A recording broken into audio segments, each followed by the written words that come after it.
Donc, Simon, directeur du théâtre Hip-Hop depuis maintenant 5 ans. Première question, tu peux te présenter en 3 mots? Oula. Comédien, metteur en scène, directeur. Ok. Ta première rencontre avec le théâtre? Très ancienne, je crois que je dois avoir 4 ou 5 ans. Mes parents m'emmènent très tôt au théâtre et je m'endors et mon souvenir c'est que je me réveille dans la voiture en fait. C'est un théâtre, c'est un festival de théâtre en Limousin. Tu te rappelles la pièce? Oui, c'est une pièce de Jean Giraudoux, mais le titre, je sais plus laquelle c'était, mais je m'en suis souvenu a posteriori parce que évidemment cet épisode m'a marqué. Je crois que c'était un genre Amphitryon 38 ou enfin des pièces de Jean Giraudoux un peu datées. Ok. Wow. Voilà. Ton meilleur souvenir de spectateur? Ouf, alors ça c'est impossible qu'il n'y en ait qu'un, en fait, parce que moi j'ai vu énormément de spectacles et énormément de choses qui m'ont... Après, je dirais que j'ai un spectacle, enfin il y en a plusieurs, il y a le Richard III de Mathias Langhoff, donc ça c'est en 80... Je sais même plus, 94... Ouais, Richard III de Mathias Langhoff avec Martial Di Fonzobo, tout jeune acteur, il y a La mort de Tintagiles de Maeterlinck par Claude Régis, et puis il y a un opéra de Castellucci sur une œuvre de Beckett. Mais après voilà, j'ai pas un spectacle qui m'a... En tout cas mais le Langhoff ça a été un révélateur au moment où je savais déjà que je voulais faire du théâtre. J'étais au lycée et j'ai compris que le théâtre pouvait être à la fois spectaculaire et politique et ça m'a intéressé. Ton principal trait de caractère? Le principal trait de caractère, l'exigence. Ok. Ton principal défaut? Je reste dans le travail. L'intransigeance. Ok, on sent le metteur en scène derrière. Le métier que tu n'aurais pas aimé faire? Oula, métier que j'aurais pas aimé faire, question que je me suis jamais posée, puisque j'ai toujours su que je ferais quelque chose dans le théâtre.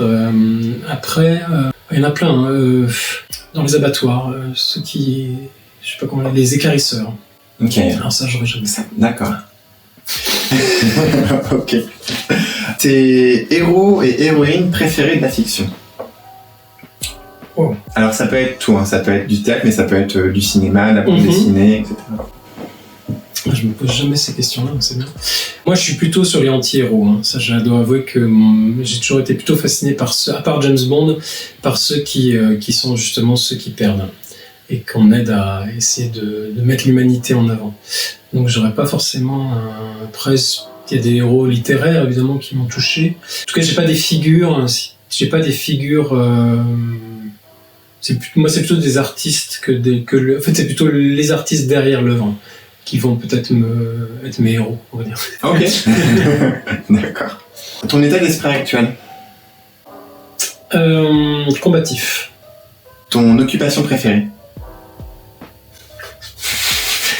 Allez. Si je travaillais, ça va être pénible pour tout le monde. Je dirais lire. Ça tombe bien, c'est une belle transition avec la dernière question. Un livre que tu conseilles? Alors,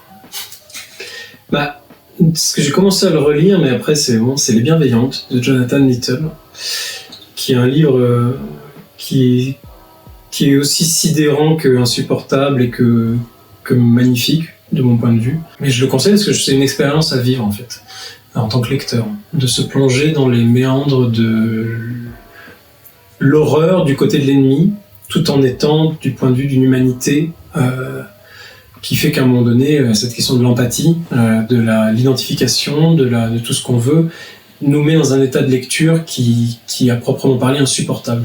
Mais c'est effectivement, malgré tout, un livre superbement écrit. Enfin, j'aime cette ambivalence, en tout cas dans cette lecture-là. Voilà. Ok. Mais je dis pas que je conseille à tout le monde, mais c'est vrai que ça fait partie des lectures, c'est un livre que j'ai déjà lu, que j'ai recommencé aussi à lire, même si c'est un gros pavé.